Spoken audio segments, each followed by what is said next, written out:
backwards. The first time I put it in, it was facing that way, card up. What I was matching it up with was where it says pin 1, I assumed that was power, because look where it goes. These two lines here, these two traces go to a regulator, and it was probably feeding back into this thing. But we're going to test this out the right way, and we'll see where we get to. 3, 2, 1.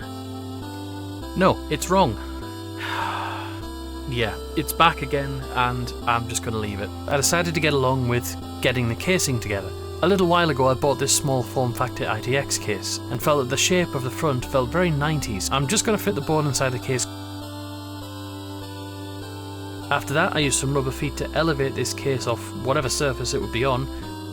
I will need to fit the graphics card in, and to do this I'm going to use this 90-degree riser card that will allow the GPU to sit parallel with the main board.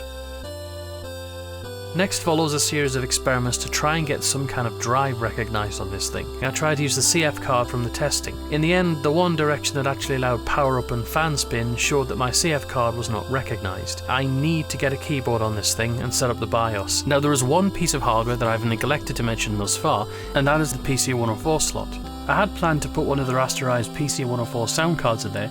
This is something else they've been having issues with.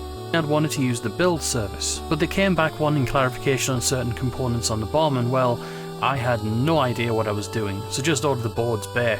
I could not locate all the parts required. While I got most of them, the sound chip proved to be most difficult. The timescales for producing this were now so tight that it'd be nigh impossible to get it done within a month, much less within the next week. So this is yet another casualty of this build. This card was important to the build as it would provide more than just sound.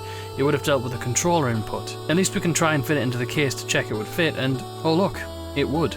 Well, the front of this case is going to be home to the floppy drive, but you'll notice it's a bit wide. I knocked up this thing in 123D design. I then once again got it printed by CraftCloud, and here is a finished item.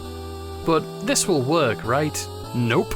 I decided to then attack the problem with a sanding block, but I sanded and sanded and sanded and pretty much barely made a dent in it. At this point, I'd practically run out of time, so there was nothing for it but to just put the case back together. And for the moment, this is the way it's gonna lie. I'm bitterly disappointed that I couldn't actually get a lot of this stuff to work out. I just left myself too little time to actually get anything working. I've had hardware failures. What I think is best to do is just leave it for now. Come back to this with a clear head and more time to do it. Until next time, I'm out.